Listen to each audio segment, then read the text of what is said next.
There was once a woodcutter working in a clearing in a forest, when he saw a strange animal peeking at him from behind a bush.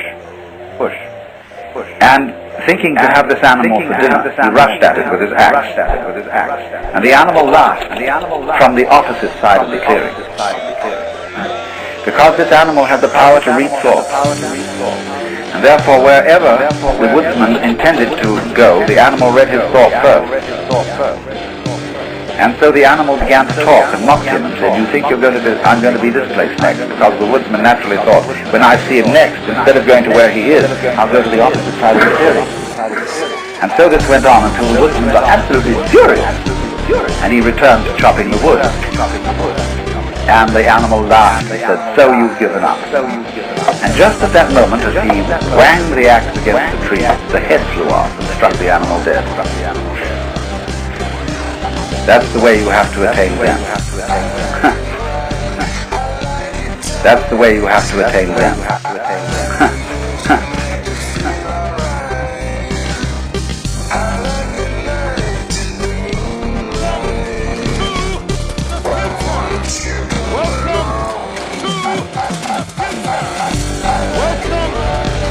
Another time, there was a famous master called Suibi, and he was asked, "What is the secret teaching of Buddhism?" And he was asked this in the lecture hall, where other monks were studying. And he said, "Wait till there's no one around and I'll tell you." So later in the day, the monk accosted him and said, "There's nobody around now. What is the secret teaching of Buddhism?" So he went into the garden with this monk, and he pointed at the bamboos. And the monk said, "I don't understand." He said, "What a tall one that is. What a short one that is." And this awakened the monk.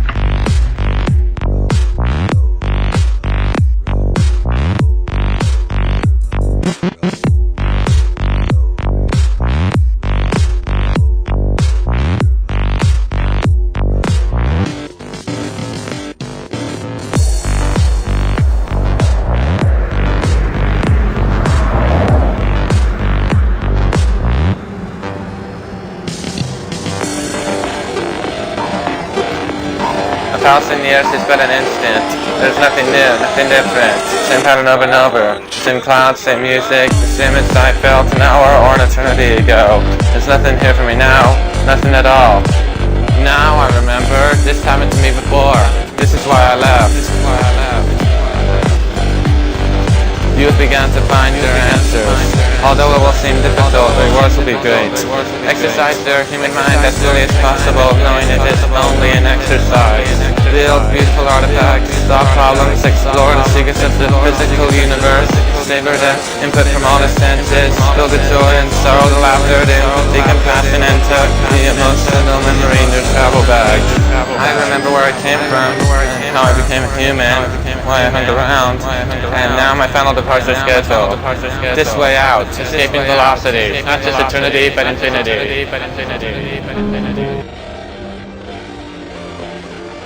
So Philip K. Dick had this theory that time was an illusion and that we were all actually in 50 AD.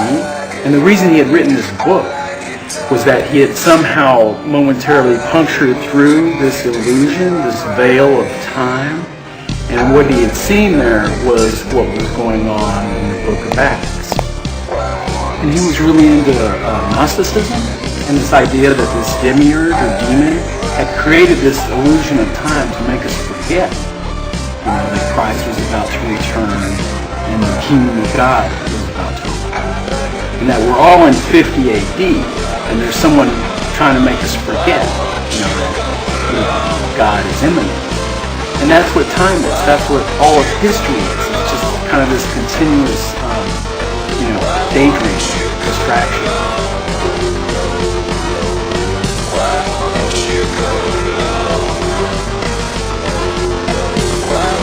Time is actually just this constant saying no to God's invitation. I mean, that's what time is. And it's no more 50 AD than it's 2001. There's just this one instant, and that's what we're always in. And then she tells me that actually this is the narrative of everyone's life. That, behind the phenomenal difference, there is but one story. And that's the story of moving from the no to the yes. all of life is like, no thank you, no thank you, no thank you. And ultimately it's, yes, I give in, yes, I accept, yes, I embrace, yes, I embrace. I mean, that's the journey, that's the journey. Everyone gets to the yes, everyone gets to the yes.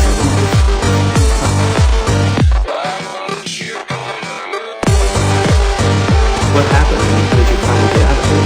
Oh man, it was just like one of those like life-altering experiences. I mean, I could never life-altering experiences. I mean, I could never really look life-altering experiences. Like, oh man, it was just like one of those like life-altering experiences. I mean, I could never really look at the world the same way again after that.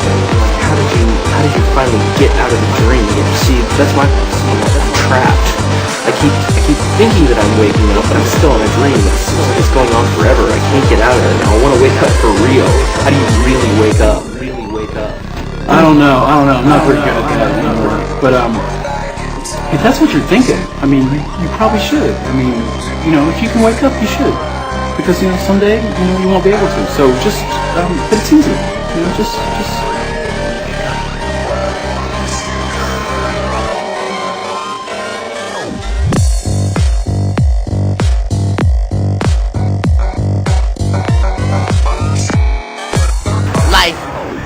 Of a miracle that is collected over time by moments, flabbergasted to be in each other's presence. The world is an exam to see if we can rise into the direct experiences. Our eyesight is here as a test to see if we can see beyond it.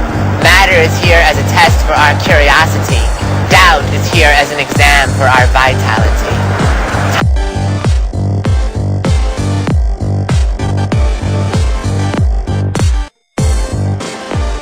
I would say that life understood is life lived, but the paradoxes bug me, and I can learn to love and make love to the paradoxes that bug me, and on really romantic evenings of self, I go salsa dancing with my confusion. Before you drift off, don't forget, which is to say, remember, because remembering is so much more a psychotic activity than forgetting. Lorca in that same poem said that the iguana will bite those who do not dream. The iguana will bite those who do not dream.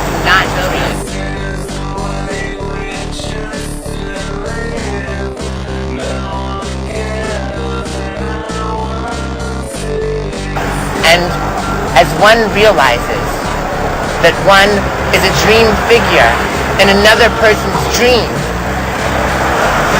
that is self-awareness.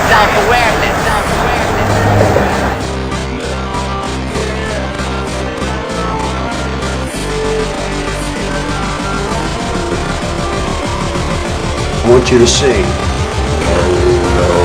Roll, gently down the stream. Merrily, merrily, merrily, merrily, life is but a dream.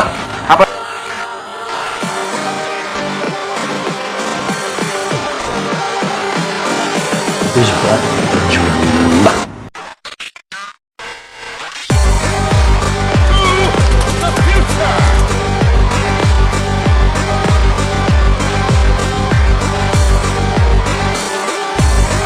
Another time, there was a famous master called F.E.A.R, and he was asked, what is the secret teaching of Buddhism?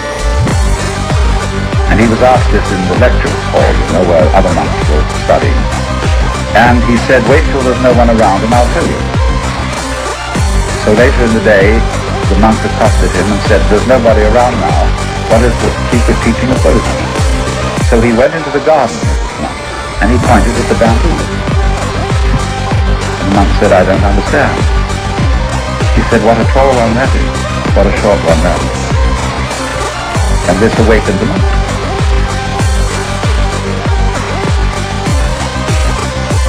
Fuck you, bitch!